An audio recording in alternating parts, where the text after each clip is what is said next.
Getting into RGB on your retro consoles can be a very daunting task. If you checked out the 100 level of our RGB Masterclass, congratulations, you have the basic knowledge to dive in. But some people had questions that were console specific, so we decided it would be helpful to create an extension of the RGB series, where we can address specific platforms head on. We'll be covering each system, their major revisions, and what kind of video signals they support natively or via modification, to ultimately get the best picture possible from them. Welcome back to the RGB Masterclass, and this time we're going to be checking out the Sega Master System.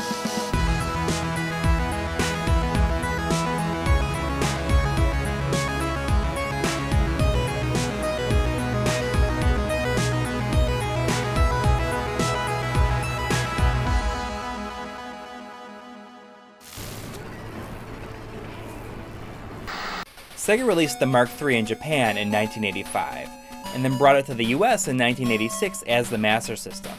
It was an 8-bit console that was designed to play cartridge and card-based media, and it can display its games at a resolution of 256 by 192.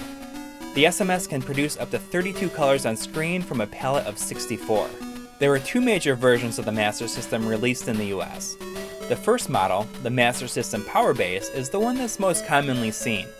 There are 4 different variations of that one, with the easiest way to tell the difference being the games that will appear when you turn on the system without a cartridge in it. For such an early console, it's surprising that the Master System is capable of outputting several different formats of video without any kind of mod to the system.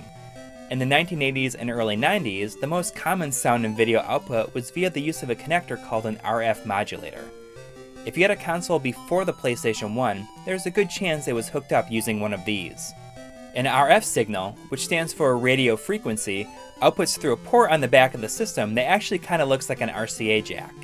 This signal passes through the modulator and emits from a coaxial cable that you screw into an input on your television, and your audio and video will show up on channel 3 or 4. Now I know we've been really hard on composite, having to squeeze all that audio and video through 3 RCA cables, but imagine having to squeeze those through one of these. Yeah, it's a noticeable step down. If you're ready for something a bit higher grade, then check out the other main port on the back of the Master System that's labeled AV. This rather large 8-pin DIN is capable of outputting composite if you have the correct cable. This cable was not included with the system and had to be purchased separately. Most of Sega's consoles are known for having a particularly inferior looking composite image, and the Master System fits in nicely with that description. For my money, it doesn't look that bad on a decent CRT, but plug it into an LCD and suddenly everything looks smeared and dark. Even going into an XRGB Framemeister, it looks especially awful.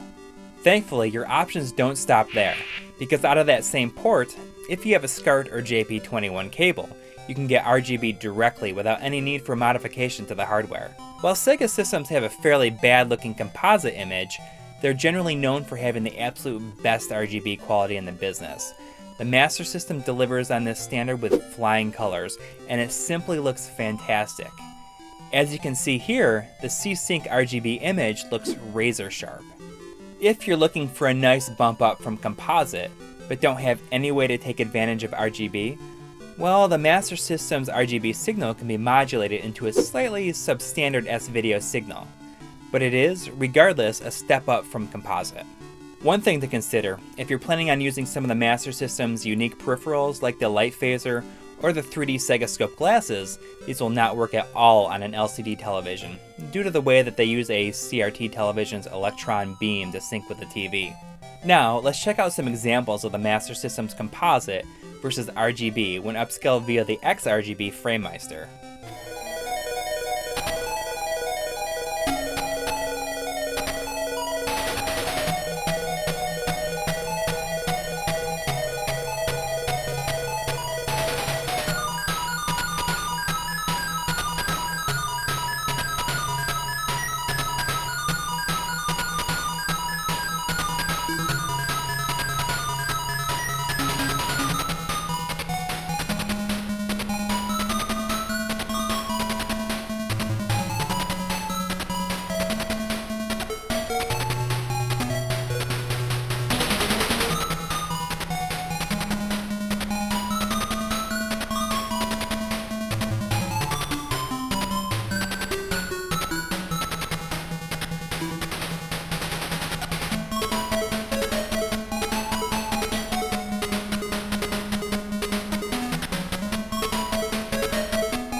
Shortly after the release of the Genesis, Sega released a remodeled, streamlined version of the SMS called the Master System 2.